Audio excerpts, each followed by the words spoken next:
Shalom. Let's start by saying Ka Halal Yahweh, B'Hashem Yahushai, B'Hashem Rakakadash. Double honors to the apostles and great millstone and the hopeful elect pushing his truth and sincerity across the four corners of the earth. I'd like to start off by talking about, the voice of the Lord. That's what this lesson I'm going to be talking about. The Lord, B'Hashem Yahushai, talks in so many different ways. So many different ways. He talk to people, talk through signs, like, a billboard or something like that. Talk through the radio. Something might just hit you. Talk in your sleep. For me, what he does, he's even talking through numbers. When you for me, I see 144 a lot. And it's not when I'm looking for it. It's never when I'm looking for it. It's when I'm just, let's say I'm, driving and, driving focus on the road, and all of a sudden, I just, for some reason, I look at the license plate in front of me and boom, it's 144. I'm just like, oh, wow. How about Shimei Shai?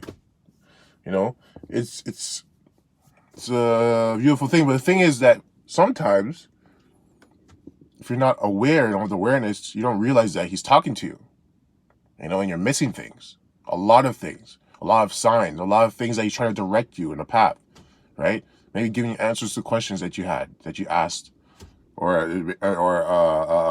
a path that you have to go on. But since you're not paying attention, you don't know that he's even talking to you, right? You're just thinking like, oh, whatever. That's a funny coincidence, because people believe coincidences exist, right?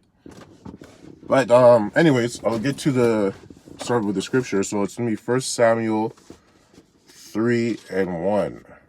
Let's get this real quick. Okay, we'll start off. And the child, 1 Samuel 3:1. And the child Samuel ministered unto the Lord before Eli, and the word of the Lord was precious in those days. There was no open vision. So no open vision means that they weren't getting visions all the time. Like, back in you even talk about right now.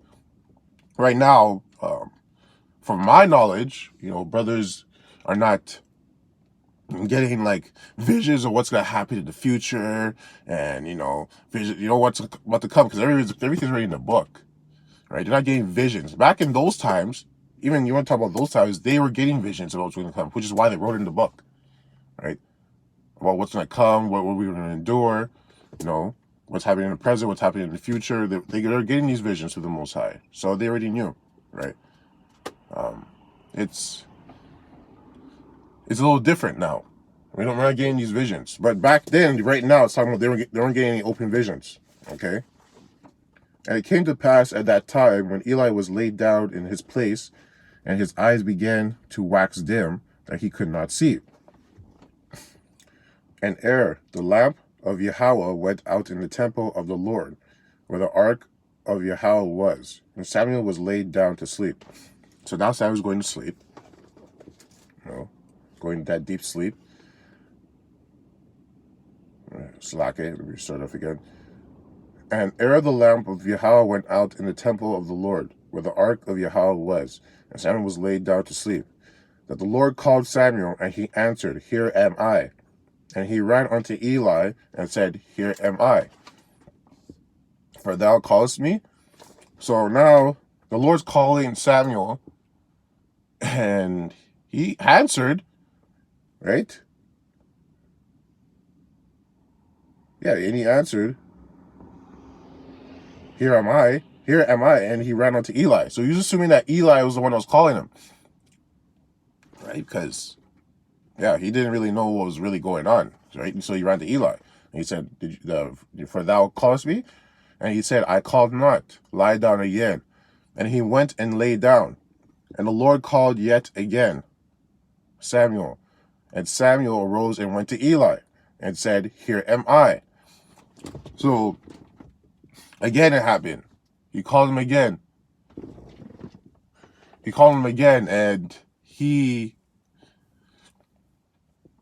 still ran to Eli. He ran to Eli assuming it was Eli who was calling him.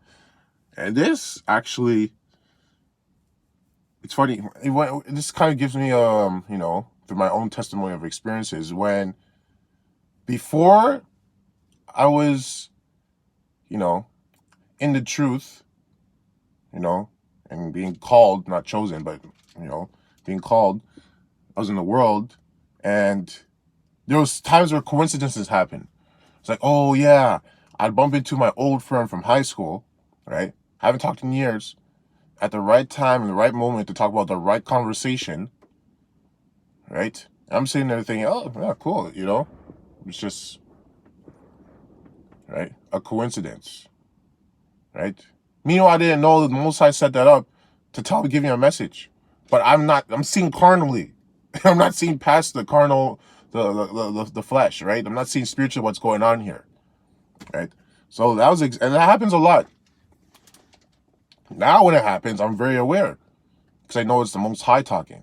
Because I'm not thinking or seeing through my carnal eyes. I'm seeing through my spiritual eyes, right? So you have to be more aware of what's going on because you understand that you're not in control of anything.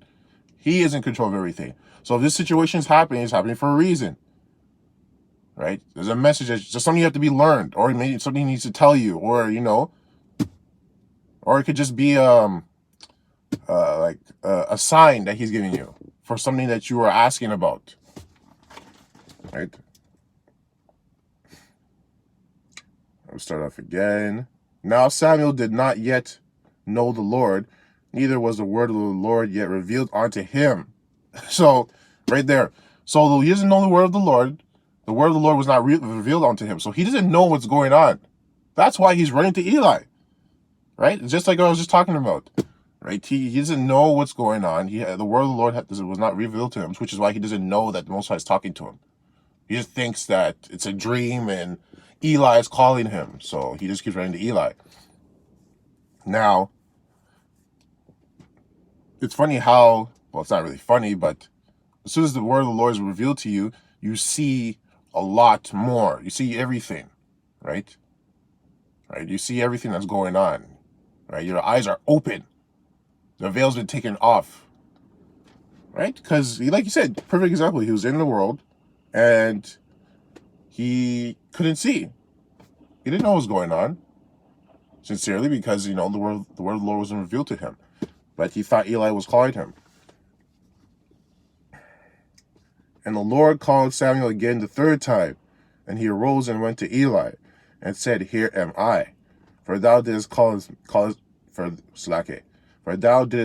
me. And Eli perceived that the Lord had called the child. Because Eli's like, okay, you came to me a third time asking if I called you, and I didn't. So it has to be the Most High talking to you. Only explanation here, right? It's the only explanation. Therefore Eli said unto Samuel, Go lie down, and it shall be, if he call thee, that thou shalt say, Speak, Lord, for thy servant heareth. So Samuel went and lay down in his place, and the Lord came and stood and called as at other times, Samuel, Samuel. Then Samuel answered, Speak, for thy servant heareth. And the Lord said to Samuel, Behold, I will do a thing in Israel, at which both the ears of every one that heareth it shall tingle. Right? So as soon as he told the Most High, he said, okay, it's right here. Speak, for thy servant heareth. So he's saying, yes, Lord, speak. Your servant hears you. Then all of a sudden the Most High continued his message, right? What he had to say to him. Because before Samuel wasn't responding, it's like your father calling you, Michael or Jason, and you're not responding. Well, he's not going to say anything else because you never respond to him calling you, right? So he's going to have to call you again. He's going to have to call you again. He's going to have to call you again. Eventually, he'll get annoyed, right? We're talking about like father in the world. Eventually, he'll get annoyed. He'll stop calling you, or he'll come up to you and ask, "Why didn't you answer my call? I was calling you like 4 times, 3 times." Right? So Samuel answered the call. So the Most High finished what he needed to say to him. In that day I will perform against Eli all things which I have spoken concerning his house. When I begin, I will also make an end. For I have told him that I will judge his house forever for the iniquity which he knoweth, because his sons made themselves vile, and he restrained them not. So now he's giving a message about what Eli's doing. And Eli doesn't even know that the Most High is so crazy how the Most High works. The Most High used Eli to tell Samuel how to respond to the Most High's words. Meanwhile, the Most High is giving Samuel a message about what's going to happen to Eli because of what he's been doing or not doing. Right? So that was really just the point. Self-explanatory. Like when the Most High is calling you, you need to answer. Like you have to answer. If you don't answer, you could be missing crucial information. Crucial information for yourself, maybe for someone around you, right? Because you have no idea what he's going to tell you. You have no idea what's going on. He sees everything. He is everything. Right? So just keep your eyes glued to things around you and keep that awareness, because you have to be aware of everything. You have to be conscious of everything. You have to, I wouldn't say you want to be paranoid, but you could call it that if you want. You just have to be aware all the time, because you never know who's going to talk to you through. You could talking to you through anybody. You could talking to your dreams. You just have to be aware at all times, at all moments. Right? Anyways, that's about it. We close up by saying, Ka Halal Yahweh, B'Shem Yahushai, B'Shem Rakah Kadash. Double honors to the apostles of Great Millstone and to the hopeful elect. Blessings to the 1/3 of Israel. Curses to the 2/3 of Israel. Curses to the other nations. Shalom.